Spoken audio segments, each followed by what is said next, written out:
gentlemen, I forgot what I was going to say. Welcome to, I'm like, wait, what podcast is this? Welcome to the Extraordinary Family Life podcast. We are your hosts, Greg and Rachel Denning. If I'm here, obviously it's not the Be the Man podcast. Right. I'm like, wait a minute. I'm looking at my wife. And now I'm distracted because I was looking at my wife. She's such a babe. I'm like, what am I supposed to say? Oh, no. How do I start this thing? Get to the point, Greg. Yeah, Get to there the it is. point. Okay, I can't talk. So there I was, pre-Rachel. So you can imagine my life was empty and dark and dreary, no meaning or purpose. But I was in the, that's for a different episode. This is the wandering, lost, aimlessness of singleness. And I mean that sincerely. Sorry. We can't go there. Distracted. I distracted you with that comment. So now you want me to go back to my story? Yeah. So there I was again, university. And I had a mentor. I was studying pre-med. I love medicine. I love the human body. I wanted to be an orthopedic surgeon because I'd spent a lot of time with doctors and surgeons repairing my body as a teenager. And I thought, man, I want to be an orthopedic surgeon. So I'm going along that track. And then one of my mentors at the university pulled me aside and he's like, man, you really need to be a teacher. And I was like, yeah, I love teaching. Because I by my early 20s, I had fallen in love with teaching and just the thrill of sharing ideas with somebody that changed their lives. I love that. So I dove deep into pedagogy and kind of shifted my major and just got on this track of intensely studying pedagogy, which pedagogy is just the science of effective teaching. And so I got in this path and I ended up being a teacher for a private institution for several years. And one of the best teachers I've ever seen, ever. He was just phenomenal, world class, and had taught all over the world.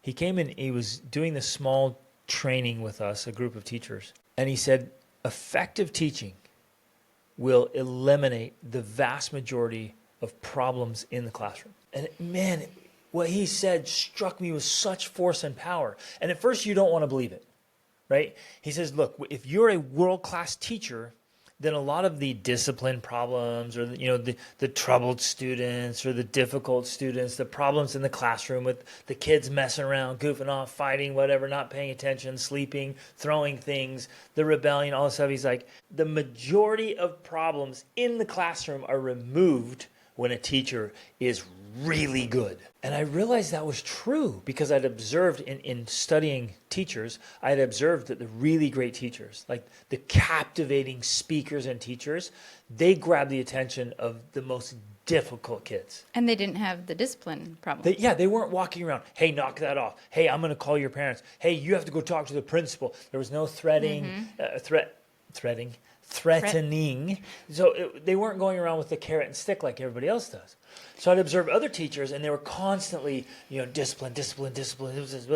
And like they spent the most of their time dealing with the few students who were causing the most problems. Right. And then they would give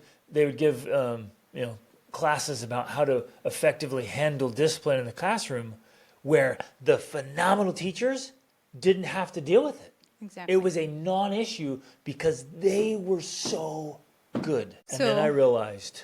Okay, so you started this story, and I was sitting here thinking, like, where is he going with this? Like, what is the point? How does this connect to what we're talking about today? But that right there makes the connection, because what we are talking about today is the truth that effective parenting removes most of the discipline problems in the home. Or parenting problems, right? So being really good as a teacher and a mentor in your own home, parenting effectively eliminates, prevents, removes almost all the need for discipline, all the behavior problems, all the issues that come up. Most of the things that parents are looking for answers for, like how do I punish, how do I discipline, how do I give timeouts, how do I do this, they become a non-issue when you become really effective at parenting and mentoring. Whoa. What you just said is straight up crazy talk. It's huge, though. It's huge. And it's true. And it's true, despite the fact that many people listening to this don't want to believe it, despite the fact that I didn't want to believe it. Nor I. But the longer I think about it and study it, which has been at least since I was a teenager, because because of my own experience as a teenager, I started thinking about it. And you guys, anyone who knows my story knows I was a rebellious teenager. I did a lot of partying and rebelling because, well, I wanted to understand why. Like, I was curious, like, why am I doing this? Why do I choose to do these things? And I wanted to know what was contributing to my decisions. And so that put me on the path of studying human psychology, studying parenting, studying the ideas behind it. And the more I have studied that, the more I realize that, yes, it is true. Despite the fact for the majority of parents, that's a very painful reality. To finally realize, because I had to finally realize that my ineffectiveness as a parent was causing my parenting problems. It was causing the problems with my children. It was causing or contributing to all the problems I was having with my kids. Right. Came from my ineffective parenting. Now, why is that so painful? When we say things like that, and this is bold. Actually, I want to back up a little bit. There are books and books and books and classes and seminars, entire courses on parenting made by these parents, and all of it, the whole content is on how to effectively discipline. Mm-hmm. And we're saying, wait a minute, if you become a really effective parent, you don't even have to deal with that stuff. Yeah. It's a non-issue. We don't have to walk through all these role-playing and all these scenarios, and we don't have to like, what about this, and what about this, what about this? All of those things. How do I handle curfews? How do I handle talking back? Timeouts How and do I spanking handle and tantrums? grounding, and all those things just, they go away. And you no longer need to read a book or take a class or get a course or ask your advice how to do those things because they're no longer part of your family experience. Well, and the interesting thing, too, is that it becomes this sort of intuitive wisdom where you, and I obviously would add God, and intuition and the universe become the source. You don't need the book because you are the book. Like, you are the source. You can tap into this intuition that helps you know what the right thing is in the moment for this child and their unique needs, right? And so that becomes, at least for me, the guide instead of wondering which technique that's combined and hack with do I apply. A skill, though. Because I agree with you. There's Yes. intuition and there's this knowingness that's awesome, but it has to be combined with a skill, Absolutely.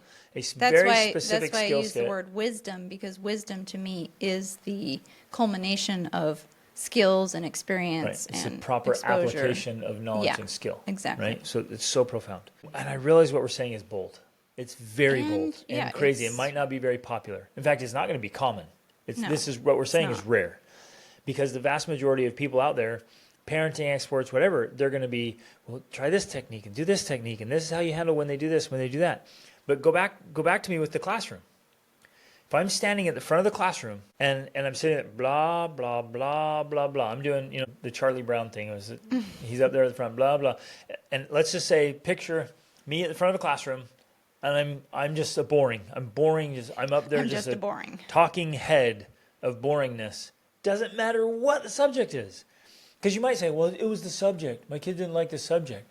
No way. I've come across amazing, spectacular teachers in every subject. Mm-hmm. I've met teachers that make math look like magic, and art and science, and I struggled with English and English grammar and those things. And I had English teachers that awakened this love of learning for me in the hardest subject. And I was just captivated by them sharing their stuff. So it wasn't the subject. It was the teacher. So picture me again in your heads. I'm at the front of the class. And it's not the kids because... Well, that's what I'm going right now. Yeah. Because I'm up there and blah, blah, blah, blah. And now picture the classroom. There's 30 students in there. They start to doze off. Some of them doze off. Others are so bored out of their minds. They're moving, so then they're wiggling. They're just fidgeting, twitching. They're like, I'm going crazy. So they start throwing spitballs. And others start getting on their phones. And others start passing notes. And others start like pranking each other.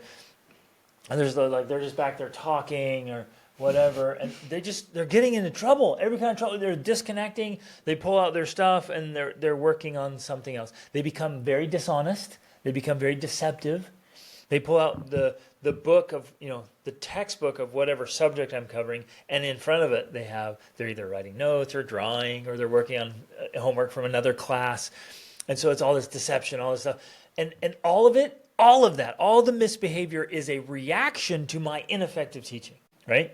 So now let's go back to the home. If in my home I'm not effective and really good at teaching, coaching, Connecting, mentoring, connecting, building trust, modeling, all these good things. explaining, articulating. Yes, clarification, expectations, systems, habits. If I'm not running my home really well, just like the classroom, now what are my own children going to start doing? Oh man, they're bored. They're frustrated. They're mischievous. They're mischievous. Yeah, they get irritated and frustrated, which causes a lot of it. Throwing tantrums. They're fighting talking back. in a disrespectful way. They're fighting with their siblings. They're fighting with us. The little boys become destructo zones. I mean, They're not listening. Yep. They're not doing what they're asked. They're not eating the food you prepare, and they're not, like, on and on and on. So we could go there. Just think of all the parenting problems. They start sneaking. Yes, and like they're just looking for ways to entertain themselves. Or if we're too controlling, now they start looking for ways to rebel. And the only reason they're looking for ways to rebel is because we're trying to control them. No human being wants to be controlled. So the comparison there, I believe, is absolutely accurate and true. But the painful part of that, and it's true for a teacher, but it's definitely true for a parent. The painful part of that is that we are literally, as the parents, causing or contributing to all the problems we're finding in our home with our children. Ouch. How can you say that? I know, Rachel? It's difficult and it's painful to hear. Why? Okay, this is where I wanted to go. Everything was built up for this moment. I think, my perspective, at least the way I see things, here's why I misunderstand that. Because when you say, if you're failing to do a great job as a parent, then you're actually causing or contributing to the own problems you're dealing with. So then it comes back to, it's me again. It's my fault. It's all me. And we misinterpret that. We say, I'm the problem, and we misinterpret that to think, okay, I'm a bad person. I'm a failure. I suck at this. I should have never had kids. Da, da, da, da, da. And we at that point where we say, it's actually the parent contributing to the problems in parenting, where we misinterpret and make a big mess of it all. So which is natural, normal, human nature. Right. There's nothing wrong with that. It's we just take it on. normal. So here's what I want to do right now. I want to say this so clearly. Like if you're driving or riding your bike, whatever, just like pull over and write this down, take some notes. I want you to internalize this. Parenting is a very specific skill, like tennis. Well, I would even say parenting is built of multiple skills. Okay, so right, like it's several skills. Yeah. But it might combined into one. Yeah, tennis and pickleball and paddleball and but whatever. We're going to go with, I'm just making a comparison here. It's a very specific thing. So I suck at tennis. I personally. In real life. Absolutely, in real life. This is not hypothetical. I really suck at tennis. I could misinterpret that to be like, I'm not athletic. I'm not a good person. Sporty. Yeah, I'm a bad person. I'm a failure. And so I go out on a tennis court and I hit a ball and it just goes flying into the road, hits a car, somebody's upset, like, oh. I'm such a failure. And so you come over and you say, Greg, you caused all those problems because you suck at tennis. Like you hit that ball way over there, caused all those problems. You're ineffective at tennis. Yeah, like you're not good at tennis. At that moment, I could be like, I'm not a good person. I'm terrible. I'm a nobody. This is horrible. Or I could be like, I don't know how to use this racket yet to hit the ball the right way. It's a very, very specific skill. Mm-hmm.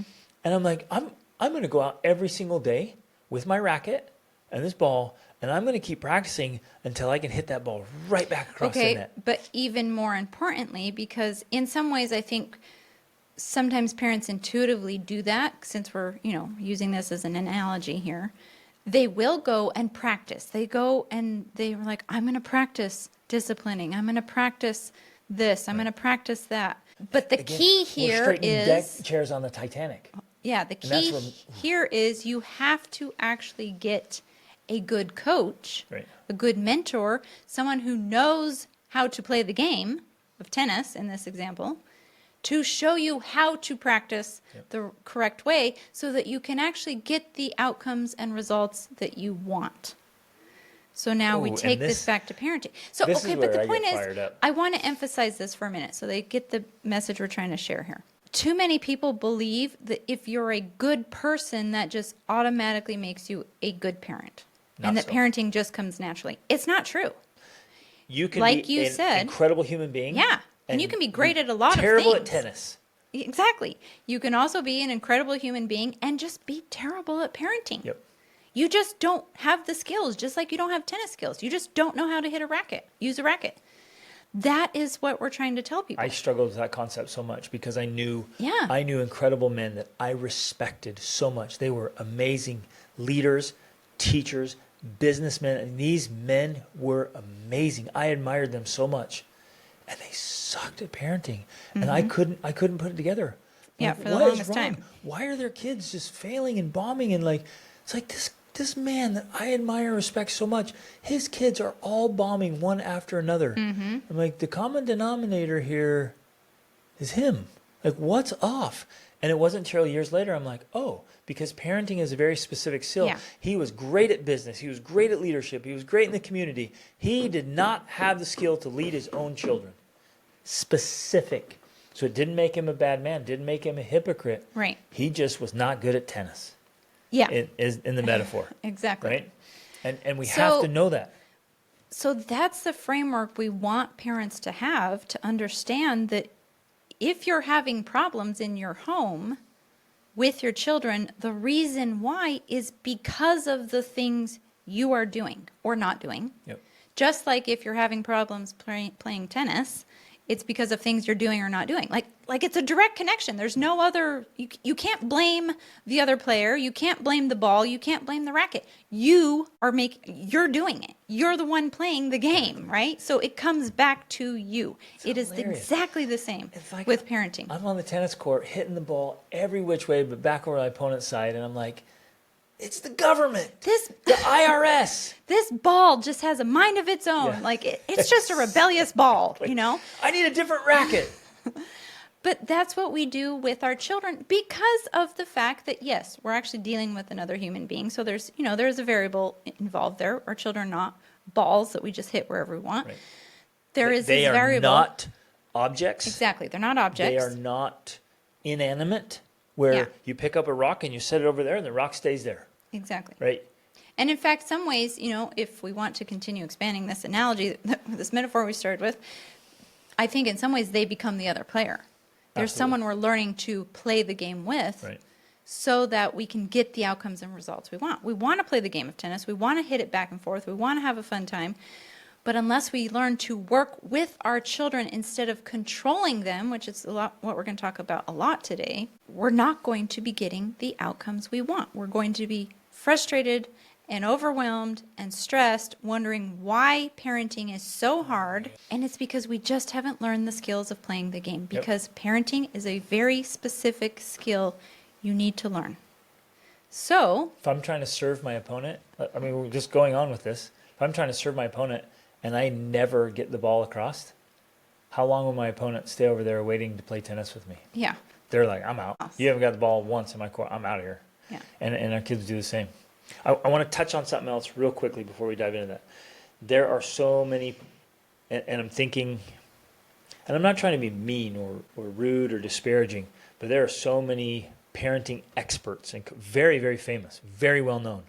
And their entire platform are tactics and strategies for discipline and handling situations. And to me, I look at that, I'm like, all you're doing is straightening deck chairs on the Titanic. And what will happen is parents will read their books and take their courses Well, and they watch do all the their right videos things. and do all the they things. read the scriptures together and they pray together and they go to church and they do Check this and they all check the all the boxes. boxes. And then their children don't turn out the way they hope to. More importantly, their children make decisions that are destructive to their own well-being, the child's well-being, and they wonder why. Where did What we go happened? wrong? I did all the things. I did all the things you were supposed to do. I even went through the courses and the classes and I checked all the boxes. I did all the little disciplining techniques that I was told, and it still didn't work out. Right. And that's because that's not the approach. Right. Like, The last thing I want to do as a parent is become an expert at disciplining. Because if I have to perfect my disciplining, I have a much bigger problem. I've got to go upstream and change things so that there's no discipline problems. Like, I want to emphasize this and try to articulate it clearly enough that listeners just, you get it.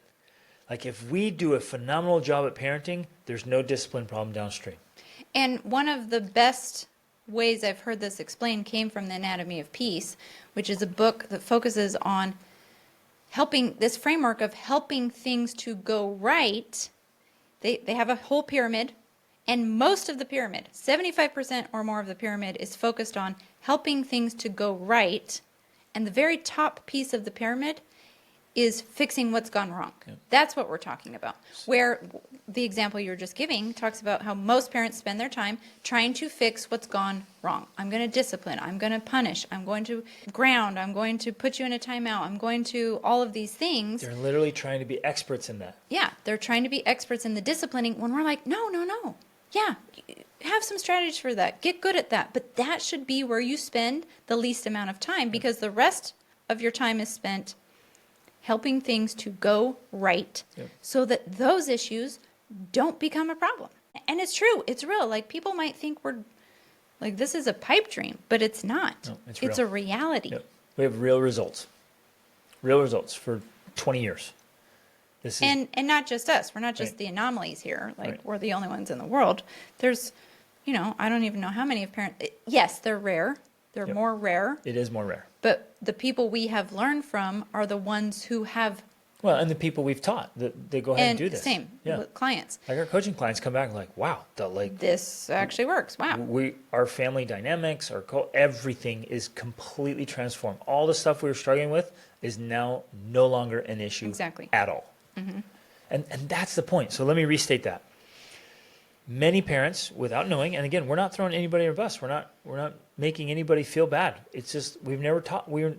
As people, as parents, we were never taught this, and it's still not being taught in society.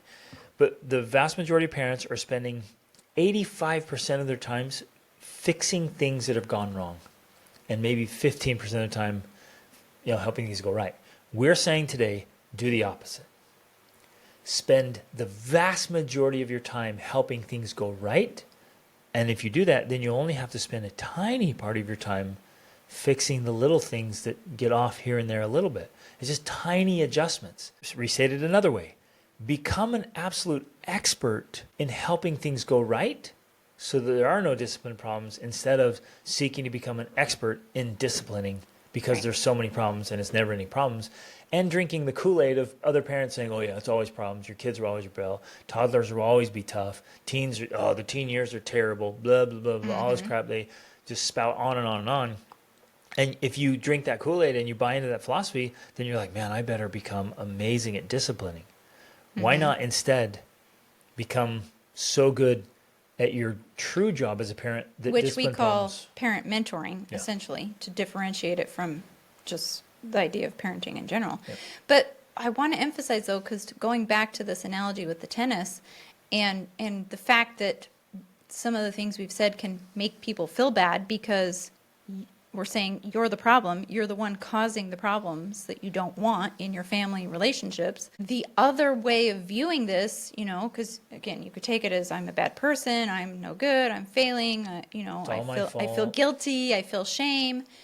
But the other way of seeing it is viewing it as an opportunity, and actually as like a wonderful thing, because in reality, if you're the one causing the problems, guess what? That means you're also the solution. Yep. Like, that's a big deal. That's a huge plus for you. It doesn't mean you're just doomed to an unhappy family or rotten kids, or because it's bad luck, or because it's completely out of your control.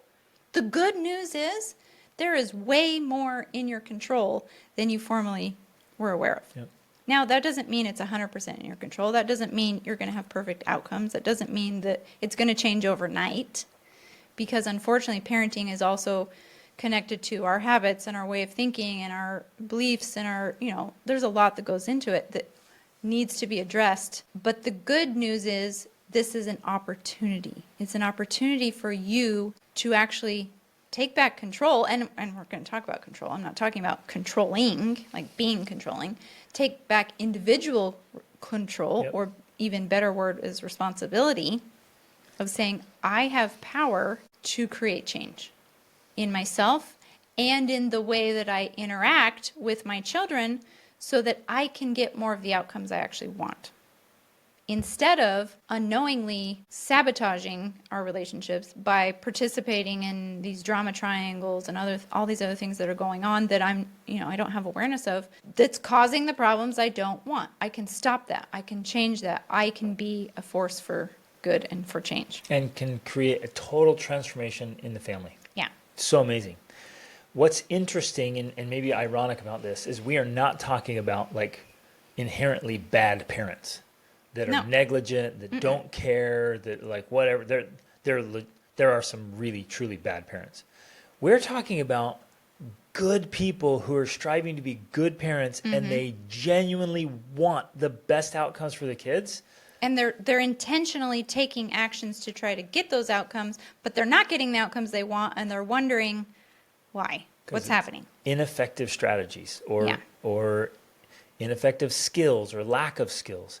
So it is a good parent trying to have a good relationship and get a good outcome with a kid. But the skill, the strategy, the technique, it's missing. And so no matter how hard they try, and they've, quote, tried everything and all their best efforts, and they're praying and they're fasting and everything they do, just doesn't work. Because a little bit farther upstream, it's still ineffective. And if we can get up to that point and make the adjustment there, then the cascade effect or the trickle effect, everything starts to happen, and it can happen very quickly. I recently received a message from somebody I had coached maybe a year or two ago. Unbelievable transformation in their family because she had implemented the strategies I taught her into her marriage first. Well, actually into herself first. Like you work harder on yourself than you do anything else. That's number one. So let's say, hey, you got to work on you. Then you got to work on your marriage. And then together, you guys work on your family dynamics, your culture, all that stuff. And like I was just sitting here all giddy and just filled with excitement and joy and gratitude. Complete transformation in their family because these things were implemented. Like what? Well, and there was, okay, you guys, I get to work with people who unfortunately let it go so far that there's suicide attempts, drugs, violence, crime, like some extreme stuff, sad stuff. And this was one of those cases where it had gone very, very far. And they reached out to me like just in total desperation and pain. Like, okay, let's make some transformation. And so it has all shifted into very, very good places, happy places, joyful places. It's amazing. And it was so exciting. So this stuff just works, but it cannot be, I got to emphasize this again. I'm going to say this so many times until it just sinks in. It cannot be the little tips and tricks and tactics of when your kid talks back, you do this, and you discipline them, or this, any attempt to say, well, this is the best way to ground your children.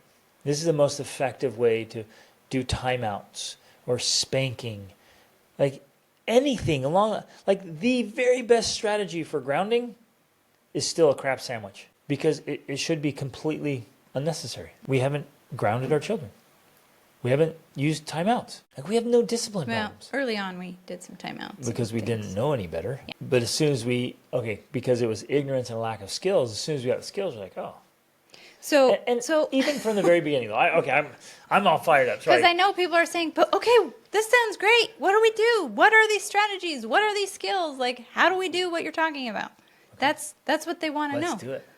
Tell us, Rachel. Did you need to finish something? Or even early on, I just felt like at the very, very beginning, we adopted Kaya. I just felt like, no, I don't want to do any grounding or timeouts. Like it's the timeout thing I thought was retarded. Well, and I did that especially early on, because I didn't know any Had different. no idea what to So do. when we're talking about these things, we're speaking from firsthand experience because we started out as normal parents. You know, it's not like we were given any special skills right off the get-go. Right. Our We adoption had papers to. did not come with an amazing manual for No, parenting. it did not.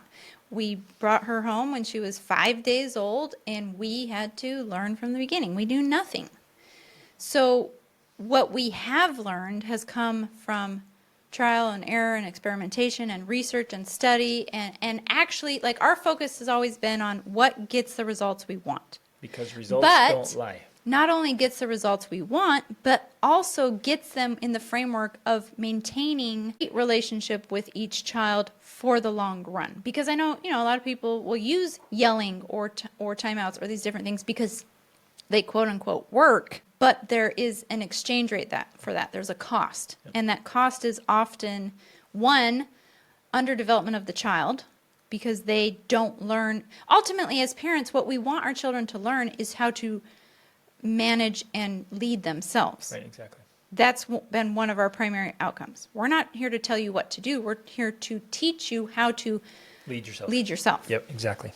Two, it comes at a cost to the relationship, because inevitably for you as a parent to enforce any sort of discipline or punishment on a child, it requires force. It requires a form of force.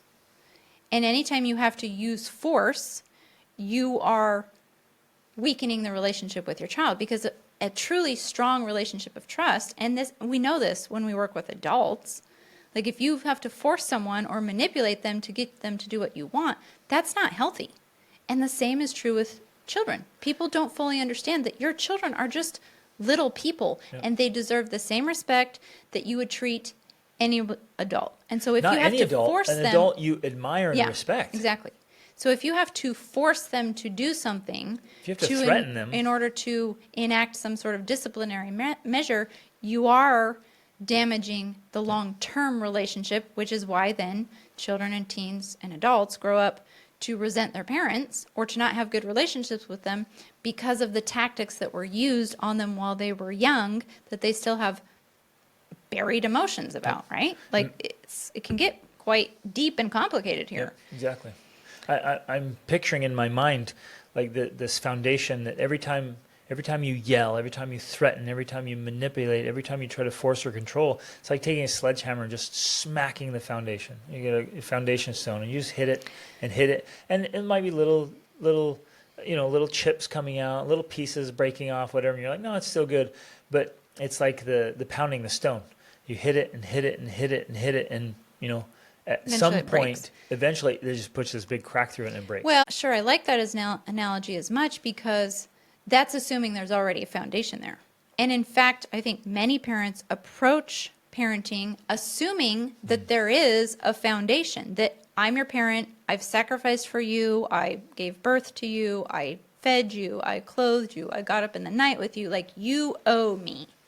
If I ask you to do something, you owe me. They're assuming that there's this foundation of trust, when the reality is it's not there. Right. Because for your child, they are oblivious to all of the things you have done for them. They're oblivious to the sacrifices you've made. You have to earn that trust with them every single day by the actions you now take with them today. So if you're doing things that are quote unquote destroying this foundation, what you're really doing is you're just not building a foundation. There's no foundation of trust being built. And unless you have a foundation of trust with your child, you have no influence over them or in their lives as a parent. You just can't. You can't be someone they look up to and trust and go to for advice unless you have built that foundation of trust. Just philosophically. But this starts, just to add to that for a second, building this foundation of trust starts in the womb. I'm going to be that bold. And then especially from birth. Building a foundation of trust starts from the moment they are born, on the way, how often you pay attention to their needs, whether you feed them when they need to be fed, whether you let them cry it out. And for some people, I know this sounds extreme, but this is the foundation of human psychology here. Your child is learning whether or not this is a safe world and they're surrounded by people they can trust by whether or not they're actually listened to as a baby. And then it goes up from there to every interaction you have with them, to every word you say to them. And I know that this feels so heavy. It feels like such a huge weight that is even bigger than we can bear. But the reality is I've learned we can bear it. We are strong enough.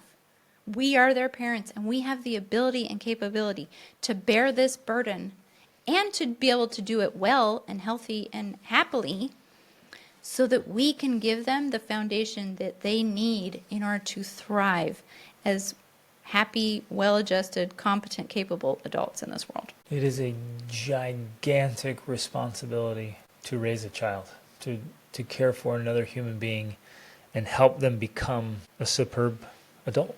Mm-hmm. It's huge. So if you have kids, you already have that responsibility. Right. You already have that weight. No matter what you've done, if you didn't know better, you're listening to this and you're like, I didn't know. Like, hey, we get it. We're like, yeah, you didn't know. Right. So we're not going to be like, oh, you knew and you didn't too do late. it. Too late. No. Too bad. You can make an adjustment today and start seeing better results immediately. Exactly. And over the long term, see massive results and total transformations. But you have to stop doing the things that are ineffective and start doing the things that are effective. And so, okay, to get into some of the strategies, the specifics, the skills, I truly believe that one of the best things you can do is stop doing the things that are causing damage. It's kind of like the whole idea with a leaking boat. Like the very first thing you need to do is stop the leaks. If you want to keep the ship from sinking, fix the leaks, right? So we have to start noticing, and I would say start with the assumption, especially if you have quote unquote behavioral issues with your kid, start with the assumption that you have leaks, you have holes in that boat. Or if we want to use the emotional bank account analogy, because every single one of us has an emotional bank account with each person in our life, assume that that account is in the negative. You are overdrawn. You have no capital. You have no credit. Like your account is overdrawn with that child. I think that's a pretty safe assumption. Agreed. So with that assumption, the very first thing you need to do is stop making withdrawals. Like you can't, you're in debt. You can't withdraw from that account. And then start making deposits because you'll never get back to neutral and then into the positive if you don't start making deposits. And I can immediately hear some of you saying, but that kid doesn't deserve the deposits. And or there, if I don't make withdrawals, if I don't punish or discipline, they're going to be out of control. Just keep going. And to both of those beliefs or mindsets, I have to just honestly ask, like, how's that strategy working out for you? It's not. Right. So stop. You have to let go. We get so fixated on these ideas and we hold on to them so tightly, whether they came from our parents or a reaction to our parents or we picked them up somewhere. We're doing the opposite of what our parents did. Oh, no, I have to keep disciplining this kid so he doesn't think he can just do whatever he wants. I'm like, yeah, well, how's that working out for you? Mm-hmm. You've been doing it for months or years. How's it going? Especially if you look not at the immediate outcomes you're trying to achieve. They're like, well, they don't do it, so it's working. But you look at the more important piece, which is your relationship with them. How is your relation? That's the real question you should be asking. Like, more importantly than whether it's getting the quote-unquote result you want right now in the moment, is it creating the relationship you want with them? Not just for today, even though that's good, but also in the long term. When they're adults, when they've moved out on their own, when they don't have to listen to you, what kind of relationship are you going to have with them? Yep. That's what matters most. That's the result that's the real key there to whether or not your strategy is actually working. If you have a horrible relationship with your child, but they don't listen to bad music because you don't let them do it, that's not a strategy that's working. You're not winning. You're not winning this But you're game. like, well, but my kids don't listen to it. Well, yeah, because they're afraid of Right. what you're going to do. As soon as you're not around, as soon as they feel like, oh, I can't be caught by my parents, they're going to listen to it. Yeah. And as we've seen plenty of times, they are listening to it, just not when you're around, right? Exactly. But the most important piece is you don't have the relationship with them that you want because you're allowing that little piece like the music they listen to be more important. Now, and this doesn't mean that children should, anyone can just listen to whatever music they want and it has no effect on them. We're not saying that.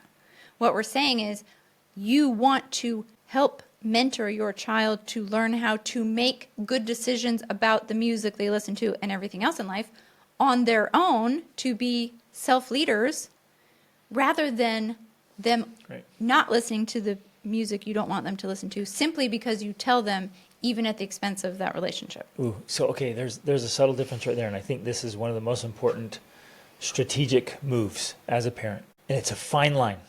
One line is, I as a parent say, I don't want my kids to listen to that music. Mm-hmm. Just and right across the border. Well, wait, let's expound for a second, because that can come from good intentions. You can know, certain types of music are just not healthy. They're not good. They could have a damaging effect on my child. So it's a good intention, and it's a good principle. And this is one you and I have. Yeah. We do not want our children to listen to inappropriate music because we know what effects it has on their psychology. Mm-hmm. Okay, that's the fine line that's on the ineffective side. Just across the line. It's so subtle. It's, I want my child to choose on their own to not listen to that music. And I think included with that is, I want my child to understand, like I understand, the potentially damaging effects of listening to certain types of music. So Rachel, you should just tell them, because that will work. If you just walk in and tell them, I tell them once, then that's why you're never allowed to listen to it. Even if you tell them 10,000 times, you're just going to tell them, they're going to get it, and they'll want it like you want it, right? Right. No. It Not doesn't right. work at all. Exactly. So if you're like, well, I'm just going to tell them that they shouldn't eat that junk food, and then I'm going to force them not to. Mm-hmm. Well, that won't work. And it won't doesn't work at all. And it doesn't teach this subtle lesson that we're actually trying to teach, like you were talking about. Like, there's just across the line this very subtle difference, but it's the thing that makes all the difference. Is allowing them to choose on their own to not listen to that, because they understand, at their understanding, their level of understanding, like true understanding, why it's bad for them. It's a very subtle difference. Now, the challenge, I think, where most parents get hung up with this idea is that in order to achieve this subtly different outcome, you have to let your children make mistakes. That means they may very likely go through a phase where they listen to music you don't like. So you say that, and while it is a true principle, it has to be backed up with all the other things we need to talk about still? Well, absolutely. Or that's just an It's epic not fail? just the one piece. Because if you're like, well, the Denning said I should just let them choose and make their own choices. And you're like, it's a dumpster fire because I let them choose.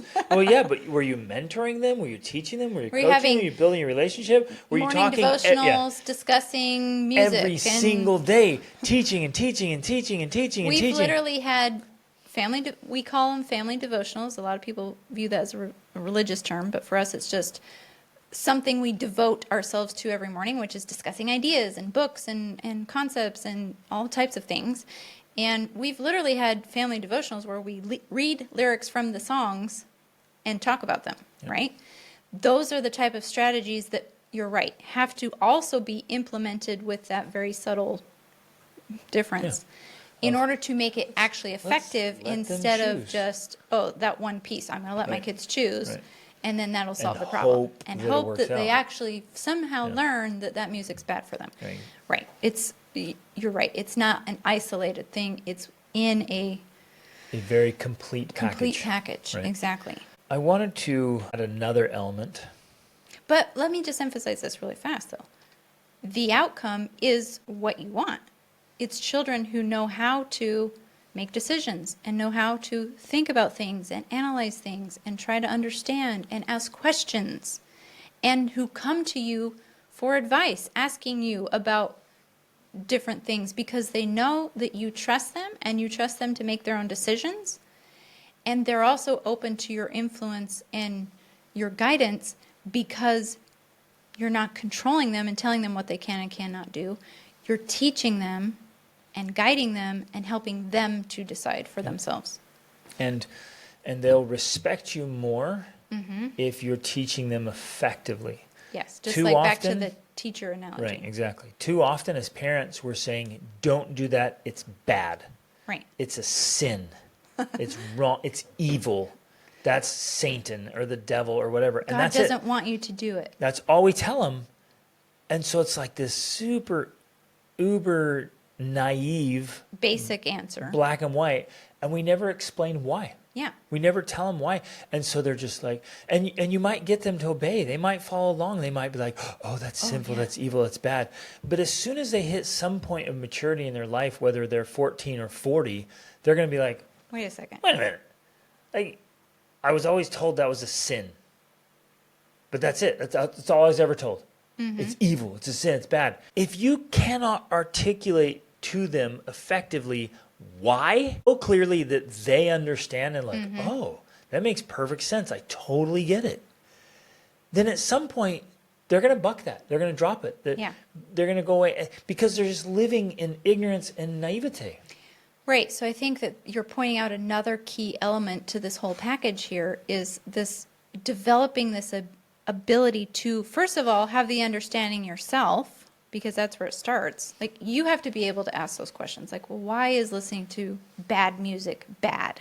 Right? Like, be able to ask that question and then find an answer that makes sense. Because it has the F word in it. And But that's not enough. right, that's if not you're enough. like, because it swears. So? Yeah. Like, Swear words are just sounds. You know? right, They're exactly. just- It's just some sound that means nothing. In another language, that same sound it's is made nothing. and it's not a swear word. Exactly. Like, what are you In fact, talking in about? some isn't it French where the F word is literally how you say seal? I think that's It's what something it is. like that. It depends Yeah. on your tone. It depends on the turn, but it pretty much is. It sounds just like the F word in English, but that's seal in Right. French. So, there's that whole element of it. Like, well, why is that even a swear word? Why is it a bad word? You have to be able to go through these questions yourself and then come up with answers that make sense to you, and then be able to articulate those answers to your children. And if you can't do that process right there, you're missing a huge element of effective parenting. Because all you can do otherwise is don't do it. It's bad. It's sinful. And you use shame and guilt and threatening and like, Right. And that's God will insufficient. punish you. You won't go to heaven. Like, if you try to tell your kids don't do that because you won't go to heaven, Talk about disconnected consequences. Like, man, like that is so naive and so ignorant. how about so life here and now? short-sighted. How about today? Yeah. So we need to be able to make things relevant for our children. They need to be able to understand why whatever you're trying to teach them is important and relevant to them, not just today, but for the rest of their life, right? And yes, eventually, I believe that's all connected to heaven and this idea of a heavenly place. It's all connected. But if you just say, don't do it today because you won't go to heaven, what about all the steps in between? And the explanation of why, like Exactly, the understanding. right. So ultimately, I think the chassis, so to speak, of everything we're talking about is something we've used that's worked super, super well for us. It's been so effective. And it's been the fundamental philosophy, our entire parenting journey, is just helping our kids understand, like, hey, is this the kind of person you want to be? Like, genuinely helping them get clear about who they want to be. And then it's easy mentoring there at that point. Every single thing that comes up in life, you can connect it to, is this the kind of person you want to be? Yeah.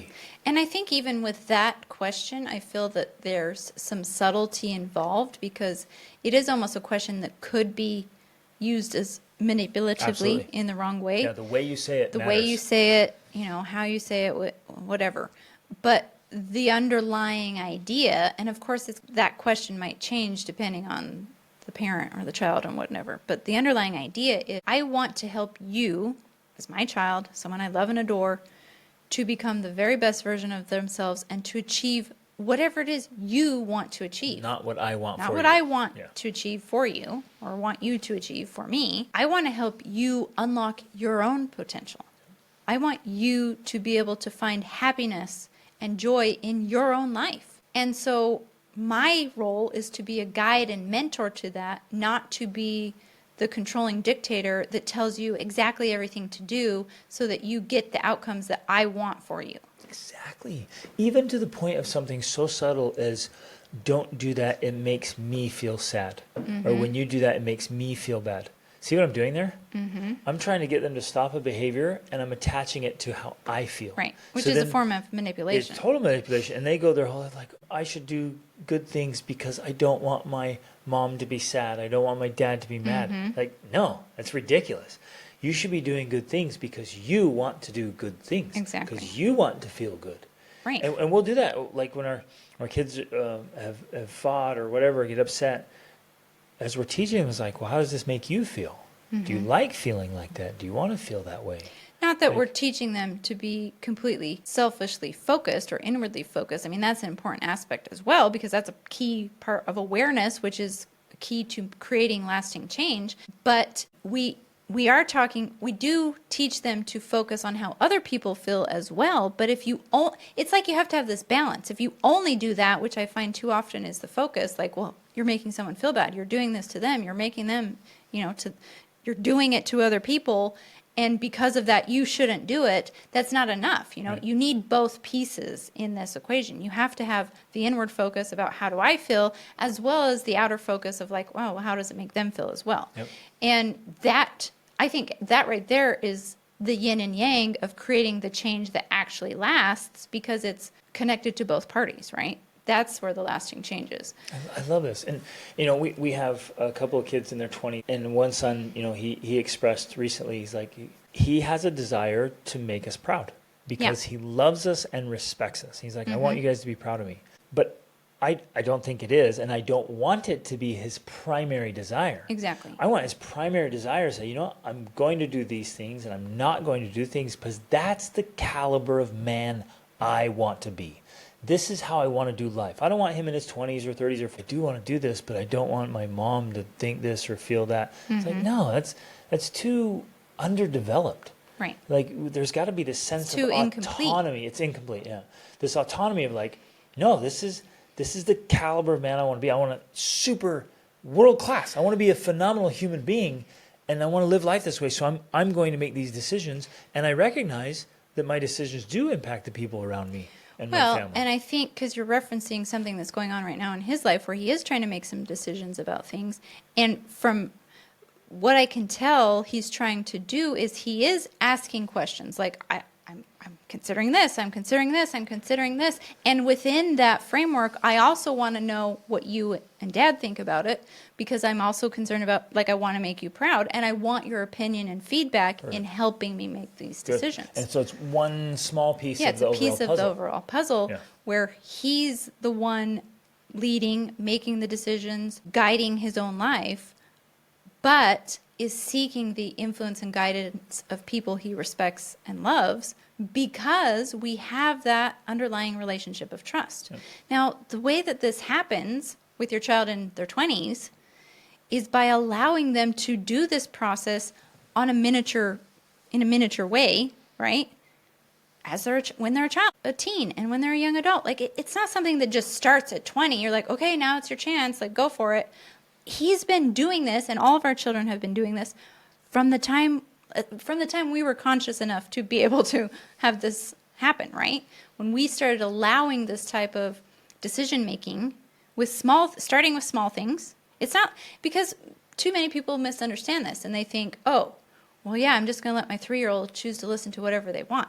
That's not what we're talking about. In fact, if we go back to the music thing. Stay up whenever they want, or do whatever they want, or eat whatever they want. Right. When we go back to even the music analogy, like, we're not saying, yeah, let your 3-year-old pick whatever they want to listen to. We're talking about age appropriate here. But we do let our 3-year-old make decisions about the things they care about. Right.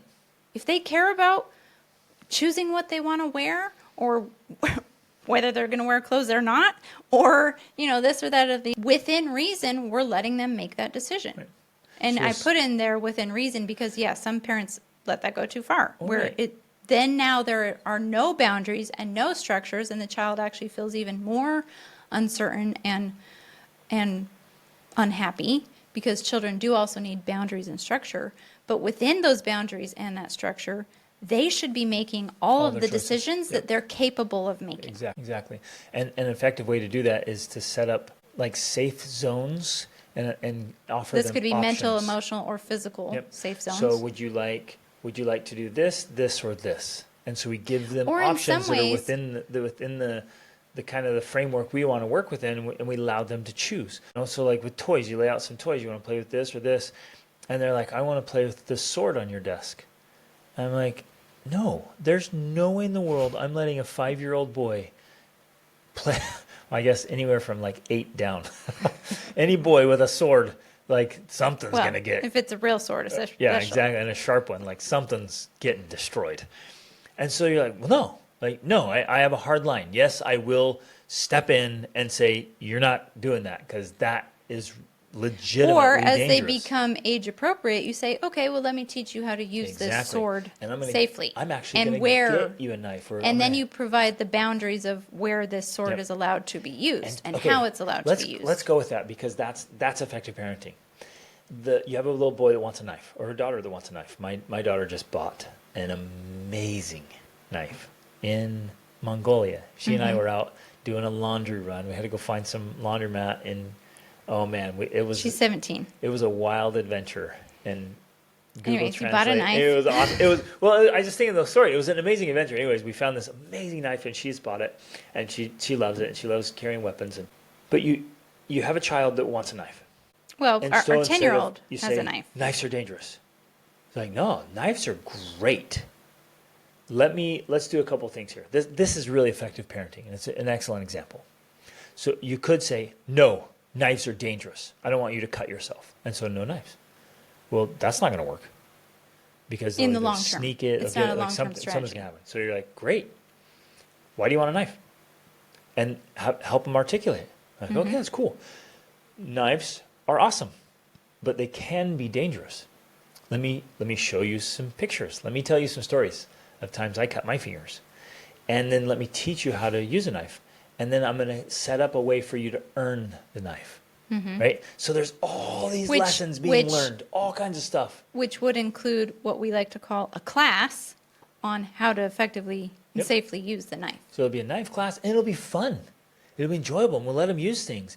And then we'll let them throw the knife, and we'll let them, like, throw In axes. the proper boundaries. Yeah, and we'll do all the fun stuff they want to do. And then we'll walk it through. But like, okay, what happens if you don't pay attention to what's over there, and you throw it and you hit one of the dogs or one of the geese? Walk through that. Like, sincerely, how would you feel if you threw that, you weren't paying attention, you threw your knife, and it killed one of the geese? Man, I'd feel terrible.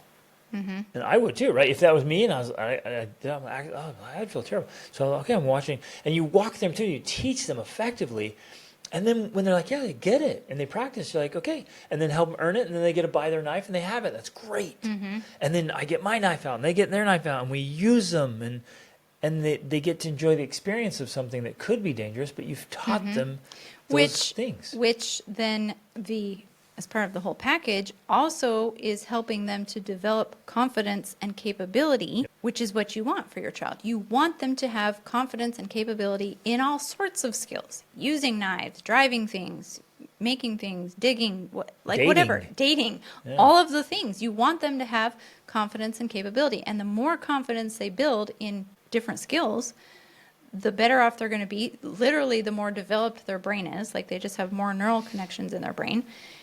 That's what you want for your child. So I feel like, there's tons and tons of, ultimately, there are a lot of skills and strategies that go into this. Now, when you learn what they are, I know at first it seems overwhelming because we're used to doing whatever it is we're doing, even if it's not getting the results that we want, and we don't know how to change it. We're creatures of habit, so it's already just a part of how we automatically respond. But in reality, when you learn how to do these things, I feel that hands down, it just makes the job of parenting so much easier. We hear from people too often, unfortunately, who just talk about how parenting is so hard. Like, legit, my heart goes out to them, but also legit, I believe parenting is a joy. Like, I love parenting. I sincerely love parenting.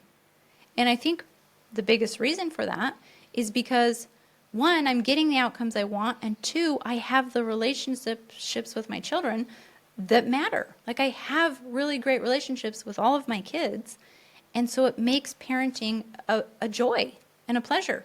And I think And we're even on our 5th teenager. yeah, exactly. And you hear, I rarely ever hear anyone talk about that teens are a great experience. Right. But I Ours have is loved, amazing. yeah. And not that there's no bumps along the way. There are some of those bumps and whatnot, but when you have the right framework and the right strategies, you make it through those bumps, and then you come out, on the other side, and it's awesome. It's seriously amazing. And so I just feel like saddened sometimes knowing how much of a struggle parenting is, and truly understanding that too. It's not like we haven't had tough times with parenting. We definitely have.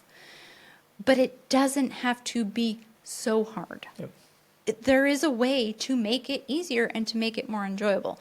And It's with a skill set. with the skill sets, What's exactly. so cool about this, listening to you say that, is with the skill set, it makes it so much easier and so much more effective. If we just go back to the tennis analogy, like hands down, you're going to enjoy playing the game Yeah. much more if you know how to play it and can actually hit the ball across and then hit it back. Like if you can actually play the game, it's just way more fun to play the game.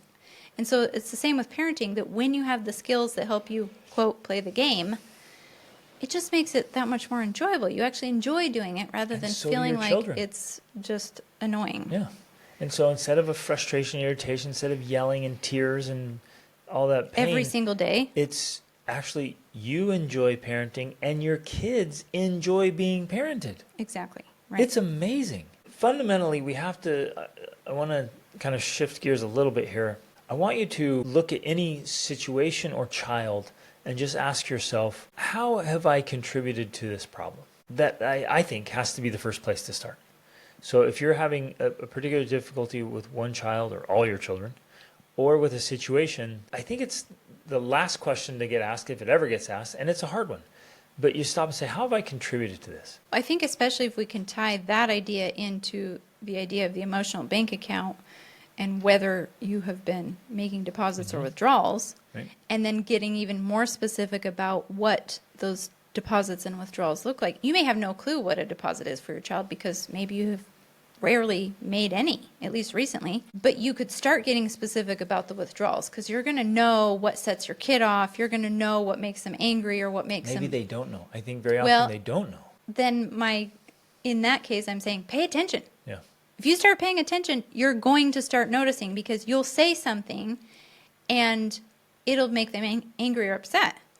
That's a clue, right? That something that just happened in that interchange is contributing to this anger. Now, it may go deeper than that. It may be a trigger that's reminding them of something you did before or said before. So, yeah, there's more there's complexity there. But the point is, by being aware, it's going to help you uncover the facts to get to the root. One very common problem I see is they'll have a child, a son or daughter, that's misbehaving a lot. And whether it's like they're in their, it could be as a toddler, but let's just go even older than that. And you're like, why? What are they doing? Why are they breaking things? Why are they fighting, screaming, yelling, making disasters, like just resisting everything? So often in many, many, many families I've been able to work with, the underlying issue was the child wanted attention and wasn't getting enough attention.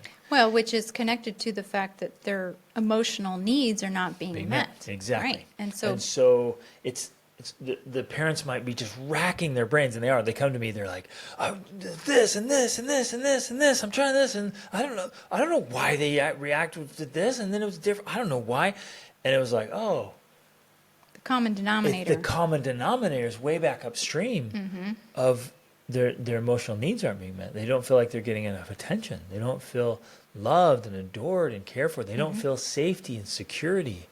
Like they're missing that. And so all of these other things that seem unrelated, that seem disconnected, they're actually just little vehicles. They're all just little subconscious vehicles the child's using to try to meet a need. And so like, wait a minute, let's go back upstream and meet needs. I would say that has to be one of the most important parenting skills we cultivate and develop, is understanding and meeting our child's needs. Which is also making deposits. It's the same thing as making deposits in that emotional bank account. I was actually noticing that this was happening in a subtle way last night because we were here at our resort. I was working on some things on fixing our listings for, we have all these different rooms at the resort, and we're hosting a, what are we Asset calling? training. Asset training, always ready, toujours prêt training here in Portugal in November. So I was trying to get those rooms ready and listed. And then we're also hosting a family study abroad program where we're inviting families to come stay with us anywhere between September of this year, 2024, to May of next year. Anyways, so I was working on all of this, and some things were messed up, and I was trying to fix them, and my little girls wanted to have dinner together, and they'd made a bunch of brats for us, and I was just like, I have to finish this first. And they kept telling me, which this is good because they've learned to articulate their feelings, which is a wonderful thing. I'm so glad they've learned how to do that. And they've done it. They've learned because we've modeled it for them. But she was telling me, I want to have dinner together because I feel like you've been working all day and now I want to have this time. And Which is awesome. Yeah. But I did legit, like I was close to being done. I just needed to finish it. And I said, I just need to finish this, okay? Well, it was interesting because I feel like subconsciously, not that she was trying to do this on purpose, because that need wasn't being filled yet, and she had to wait, and she was kind of frustrated about it. It was like both of my girls kind of went into this hyperactive craziness, right? Where they started rollerblading around the house, which I allow them to rollerblade in this part of the house.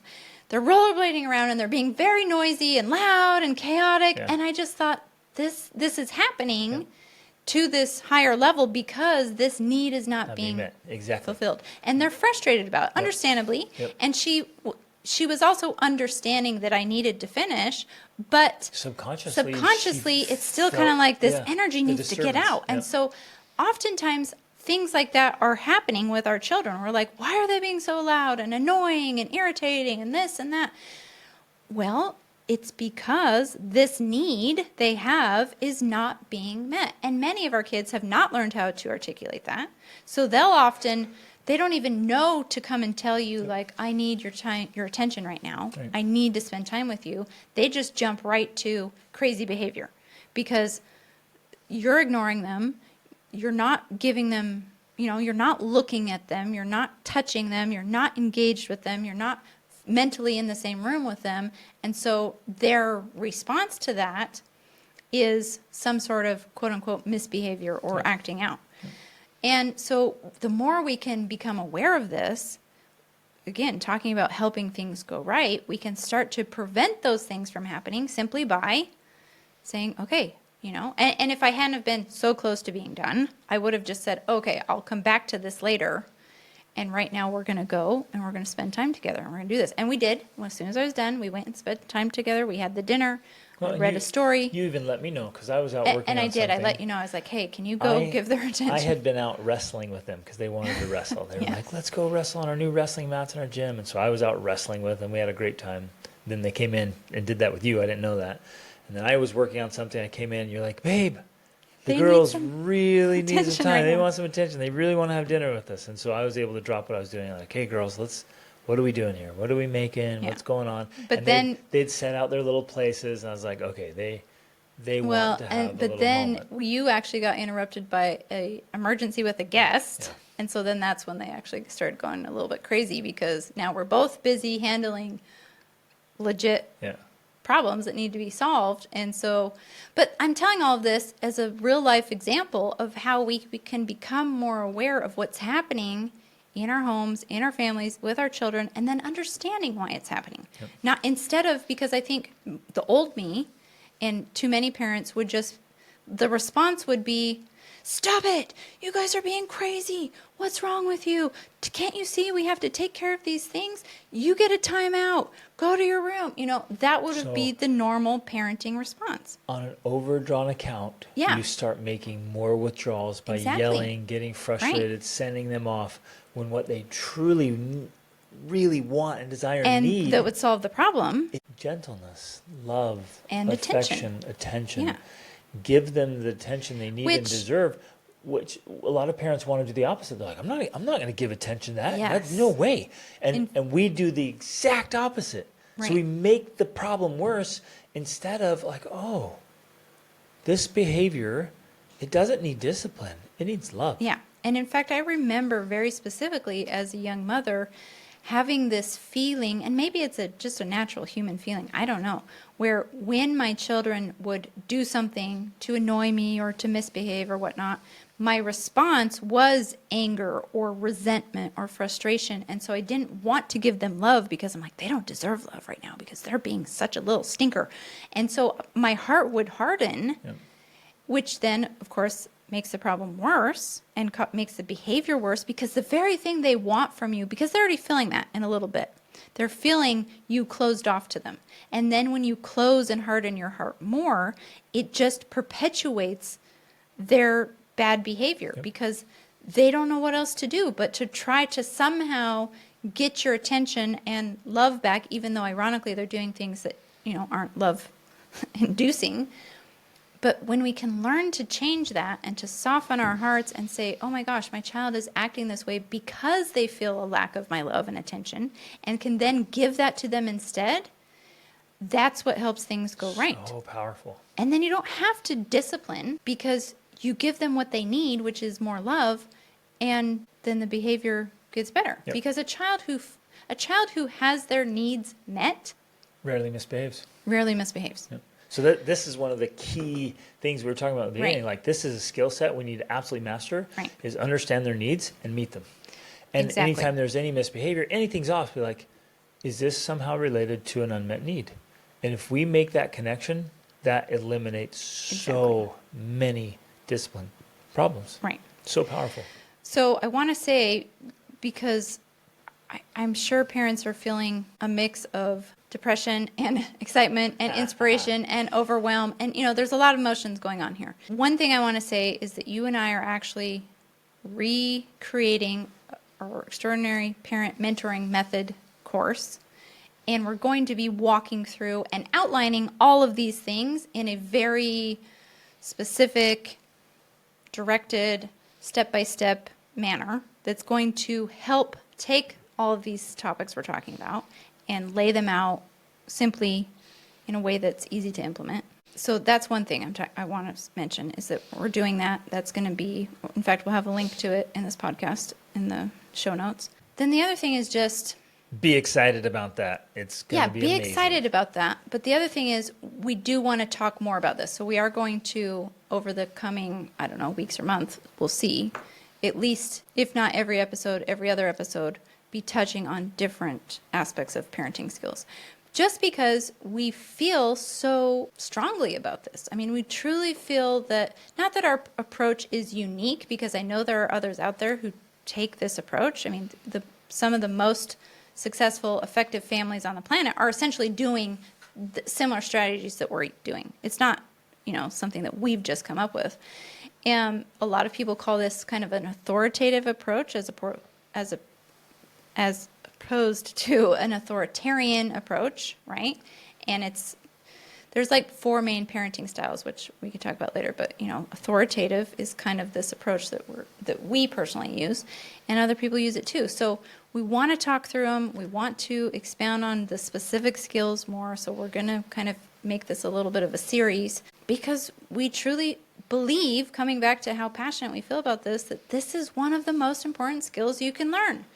Parenting is a very important job, and having children is very important for humanity. And raising great children is a key to creating a better society. So the better we can all get at parenting, the better world we're all going to contribute to. Yeah, and the happier we'll all be, the more fulfilled we'll all be, the more we can pursue our potential instead of just constantly putting out fires. Yeah. It's amazing. And we can literally work together with our children to create big dreams and goals, to create a lasting legacy, to spread goodness to the rest of the world. Like, we can do this together by starting with building a foundation with our children, so that as they grow up and we're starting to see, we're really moving into this phase of seeing this payoff, that then they become adults who are truly your friends. I really feel like our children, our oldest children, are our best friends. You and I are best friends, but then beyond that, they are some of our best friends, because they're amazing people. We love and respect each other. And it's just so fun to talk with them and connect with them and dream with them and plan with them and spend time with them. It's just such a wonderful experience. And I think all families should strive to create that. And I think it's possible, especially when we have the tools and the skills and the strategies that actually work and that make that subtle difference. Yeah, exactly. So then we can remove the fight, the battle, the competition, The bitterness. yeah, the pain, the hurt, and we feel a need to control an outcome because Which reminds me, we didn't talk about control. I'll make a direct link right now. If we become excellent at persuasion, we don't have to control anymore. Yeah. Mm-hmm. So there's a direct connection. A lot of parents feel like they have to control in order to get an outcome. That's because they're not very good at persuading yet. Right. And persuasion is a very specific skill that is learnable. Well, and for me, I learned at some point and love to use the word diplomacy. Like, I need to be a diplomat in my own home. Yep. I need to have the skills of being able to persuade and influence so that I don't have to control. And, talking a minute ago, I talked about authoritative versus authoritarian. I mean, the main difference with an authoritarian parent is that they primarily use control. Yep. To try to get the outcomes that they want from the best intentions. And I know this, like, parents It comes from a good place. It is. And it's But it generally, doesn't work.